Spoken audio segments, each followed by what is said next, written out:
Quran bukan hanya berpolemik, tetapi juga menawarkan satu konsep kristologi ya, yang berbeda dengan kristologinya orang-orang Kristen. Nah, kristologi yang diajukan Al-Quran adalah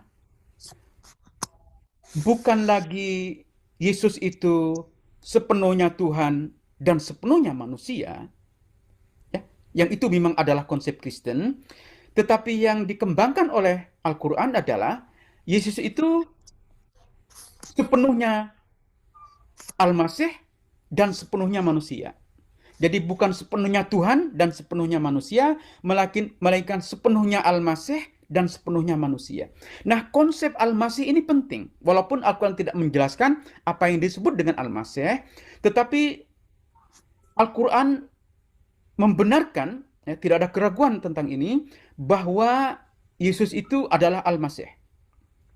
Jadi satu-satunya nabi yang disebut Al-Masih dalam Al-Quran itu memang Yesus. Ya, tidak ada Al-Masih kecuali Yesus.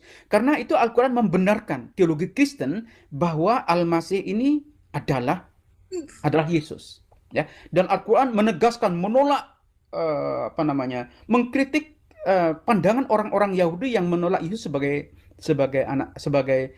Al-Masih. Ya, jadi Al-Quran itu sangat kritis terhadap orang-orang Yahudi, ya, yang menganggap Yesus ini bukan anak yang benar gitu. Maka disebutkan klaim orang-orang Yahudi itu sebagai buhtanun azim dalam Al-Quran. Klaim orang-orang Yahudi itu sebagai fitnah yang sangat-sangat keji. Ya, karena yang ingin ditegaskan Al-Quran adalah pertama menegaskan nobilitas of Jesus. Jadi Yesus ini adalah pribadi yang utama. Dan untuk menegaskan keutamaan pribadi Yesus, pertama yang harus dilakukan Al-Quran adalah menegaskan kesucian Maryam. Maryam itu adalah pribadi yang suci, yang dipilih oleh Tuhan, yang dipilih oleh Allah di antara min nisa'il alamin, itu bahasa Al-Quran. Dari semua wanita di dunia, maka dipilihlah Maryam.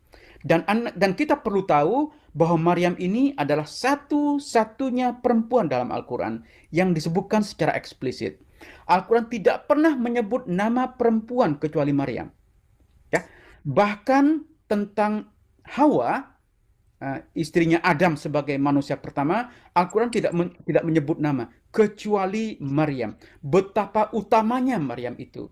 Dan karena itu kita bisa paham kenapa Al-Quran itu menjadikan satu surat sendiri yang disebut dengan surah Maryam. Surat tentang Maryam. Jadi begitu utama. Dan itu dilakukan Al-Quran, saya kira, untuk menegaskan keutamaan Yesus, gitu, keutamaan Isa. Dan karena itu saya tidak menganggap remeh, ya, pandangan Al-Quran yang mengatakan bahwa Yesus itu adalah the Messiah. Yesus itu adalah Al-Masih. Walaupun kita bisa berdebat apa yang dimaksud Al-Quran dengan Al-Masih, karena Al-Quran memang tidak menyebutkannya secara eksplisit, ya. Karena itu kristologi yang diajukan Al-Quran bukan Yesus sebagai sepenuhnya Tuhan, sepenuhnya manusia, tetapi sepenuhnya Al-Masih dan sepenuhnya manusia. Karena seperti kita tahu, Al-Quran memang sangat menekankan kemanusiaan dari Yesus. Nah, karena itu kalau kita melihat bagaimana Al-Quran mendeskripsikan tentang Yesus, nah ini penjelasan berikutnya yang ingin saya kembangkan, bahwa Yesus dalam Al-Quran itu memang lebih dari sekedar nabi. Ya. Karena dia diberikan gelar yang tidak diberikan kepada semua nabi. Hanya unik pada Yesus. Jadi kalau Anda membaca surat An-Nisa, seperti yang tadi saya sebutkan, yang mengkritik tentang penyaliban.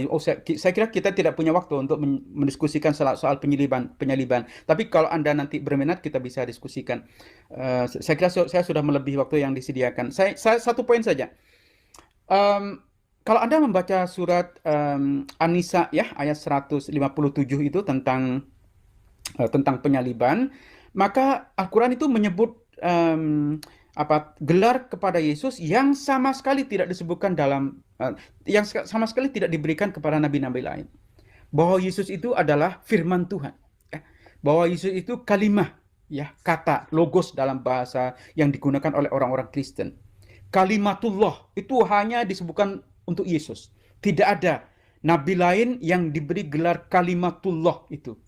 Jadi Yesus itu sebagai kalimat Allah. Ini sebenarnya sangat Kristen, ya, sangat Kristen. Yesus itu sebagai the Word of God, the Word. Kalau Anda mengikuti teologinya Yohanes misalnya, firman bersama Tuhan, firman adalah Tuhan dan seterusnya. Itu diafirmasi dalam arti bahwa Yesus itu memang kalimatullah. Nah, itu yang pertama. Yang kedua, yang juga tidak diberikan kepada nabi-nabi lain, Yesus itu sebagai ruhun minhu, gitu. Itu sebagai spirit dari Tuhan. Ya, itu adalah istilah yang sangat khusus bagi Yesus. Karena itu, walaupun Isa atau Yesus, maksud saya, ini poin yang terakhir. Sorry, banyak saya mengatakan banyak terakhir, padahal belum terakhir ya. Uh, um, Walaupun Yesus atau Isa itu sebagai figur yang contested, yang sangat yang menjadi pusat perbedaan Kristen dan Islam, tapi saya kira, ya, dalam konteks seperti yang tadi saya diskusikan itu tentang kristologi Quran, mana Al-Quran melihat Yesus sebagai nabi tapi lebih dari nabi, itu sebenarnya bisa menjadi semacam poin perbincangan. Jadi kita bisa lihat di sini bahwa kita sebenarnya bisa berbincang tentang Yesus, persoalan yang sangat rumit, tapi sebenarnya bisa menjadi perbincangan antara teman-teman Muslim dan teman-teman Kristen gitu. Nah, itu teman-teman, saya tidak ingin mencari titik temu, tapi semata-mata mengajukan berbagai penjelasan terhadap berbagai kritik yang dilancarkan Al-Quran terhadap teologi dan paham teman-teman Kristen. Nah, jadi itu dia videonya teman-teman. Kita sudah mendengarkan apa yang telah disampaikan atau dipaparkan oleh seorang Profesor Munim Siri terkait apa yang tertulis dalam kitab sucinya sendiri. Bahwa dalam kitab sucinya sendiri Al-Quran membenarkan bahwa Yesus Kristus adalah Mesias, yang dimana dia bukan hanya sekedar manusia biasa, bukan hanya sekedar Mesias saja, tetapi dia dikatakan sebagai kalimatullah. Dia juga disebut sebagai rohulullah. Dan itu luar biasa penekanan itu teman-teman. Ini menggambarkan bahwa Yesus Kristus sepenuhnya manusia, seperti apa yang tertulis dalam kitab suci Kristen sendiri. Hanya saja Munim Siri dia tidak memutuskan atau tidak menyebutkan secara eksplisit bahwa Yesus Kristus adalah Tuhan, tetapi dia memberikan suatu gambaran atau suatu ayat ketika dia mengatakan bahwa Yesus Kristus bukanlah hanya sekedar manusia, dia diberi gelar melebihi nabi-nabi yang lain teman-teman. Dan itu sesuai dengan apa yang tertulis dalam kitab suci, dalam teologi penulis kitab Injil Yohanes. Di dalam awal kitabnya dia mengatakan bahwa pada mulanya adalah firman, dan firman itu bersama-sama dengan Allah, dan firman itu adalah Allah sendiri. Dalam ayat 14 dikatakan di sana bahwa firman telah menjadi manusia, atau logos itu atau kalimatullah itu telah menjadi manusia dan diam di antara kita. Nah teman-teman, itu yang memberikan satu penjelasan ya oleh Munim Siri, bahwa memang Yesus Kristus bukanlah sekedar manusia, dan itu dibenarkan oleh kitab sucinya. Kalau para polemikus menolak bahwa Yesus Kristus bukanlah Tuhan dan dia sama dengan nabi-nabi yang lainnya, maka Munim Siri itu membantah bahwa Yesus tidak sekedar manusia saja dan dia melebihi nabi-nabi yang lain, karena dia diberi gelar melebihi nabi-nabi yang lain. Dan sama seperti apa yang tertulis dalam surat Paulus ya di Filipi 2 ayat 6, di sana dikatakan yang walaupun dalam rupa Allah tidak menganggap kesetaraan dengan Allah itu sebagai milik yang harus dipertahankan, melainkan telah mengosongkan dirinya sendiri dan mengambil rupa seorang hamba dan menjadi sama dengan manusia, dan dalam keadaannya sebagai manusia ia telah merendahkan dirinya dan taat sampai mati, bahkan sampai mati di kayu salib. Itulah sebabnya Allah sangat meninggikan dia dan mengaruniakan kepadanya nama di atas segala nama.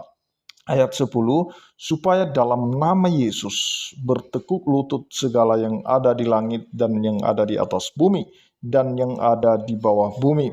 Ayat 11, dan segala lidah mengaku Yesus Kristus adalah Tuhan bagi kemuliaan Allah Bapa. Nah, jadi itu sudah jelas teman-teman ya, Yesus itu siapa? Dia adalah Mesias, dia adalah Kristus, dia adalah yang diurapi, dan sebagaimana diidentifikasi oleh kitab suci Mun Siri ini bahwa hal itu dibenarkan di dalam kitab sucinya.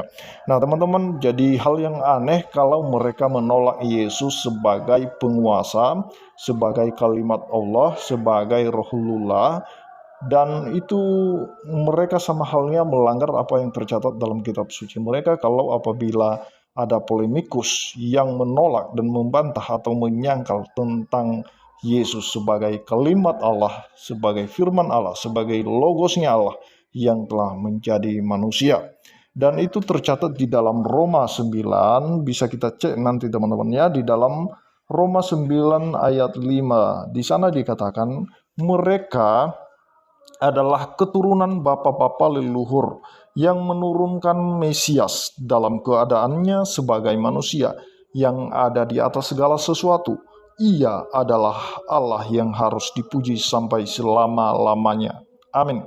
Nah, itu luar biasa apa yang disampaikan oleh Paulus dalam kitabnya kepada jemaat di Roma, bahwa Yesus Kristus adalah Allah, dialah yang harus dipuji, dialah yang layak dikagumi, dia yang layak ditinggikan, karena dia adalah Allah.